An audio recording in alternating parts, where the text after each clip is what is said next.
હજુ સપ્ટેમ્બર 2 તારીખ સુધી વરસાદ રહેવાની શક્યતા રહેશે. સમુદ્રમાં ઊંચા મોજા ઉછળ છે. અને વધુમાં જોઈએ તો 4 સપ્ટેમ્બરથી 9 સપ્ટેમ્બર વચ્ચે ગુજરાતમાં ભીષણ વરસાદ થવાની શક્યતા રહેશે. જેમાં સૌરાષ્ટ્રના ભાગો, ગુજરાતના ભાગો, દક્ષિણ ગુજરાતના ભાગોમાં ભીષણ વરસાદ થવાની શક્યતા રહેશે.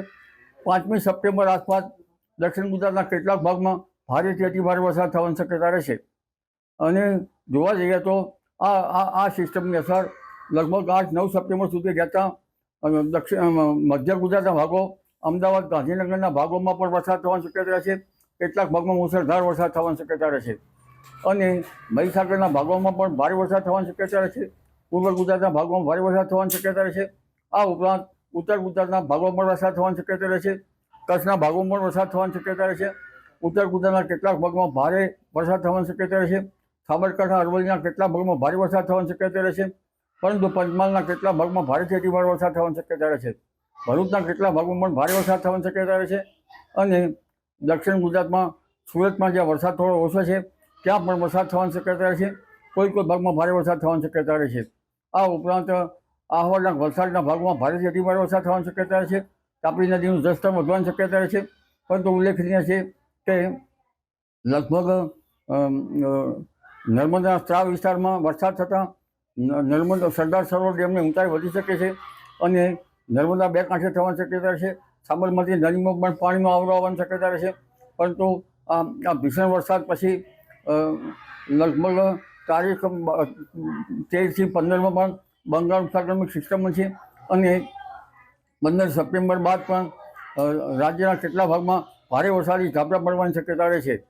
આ ઉપરાંત લગભગ આ અરસામાં ગરમી રહેશે.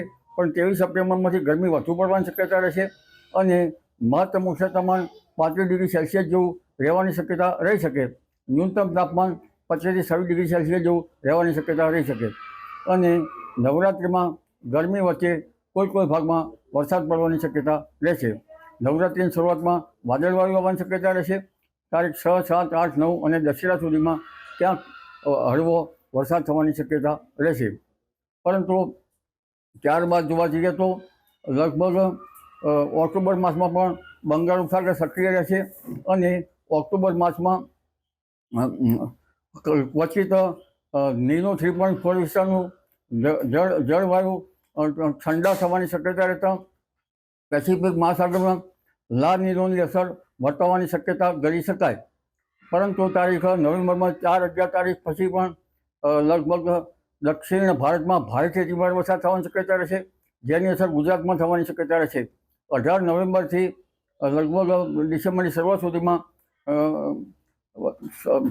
ભારે ચક્રવાત બંગાળ ઉપસાગરમાં થવાની શક્યતા રહેશે. જેના લીધે ગુજરાતમાં માવઠું થવાની શક્યતા રહેશે. એટલે હવે લગભગ એક પછી એક સિસ્ટમો આવી રહેશે. પણ સપ્ટેમ્બર ઓક્ટોબરના ગરમી વચ્ચે ક્યાંક વરસાદી ઝાપટા થઈ શકે છે. અને નવેમ્બરમાં પણ વરસાદ માવઠું થવાની શક્યતા ગુજરાતના ભાગમાં વર્તાઈ શકે છે. એટલે આ સિસ્ટમ બાદ 15મી સપ્ટેમ્બરે પણ બીજી એક સિસ્ટમ બનવાની શક્યતા રહેશે. જી.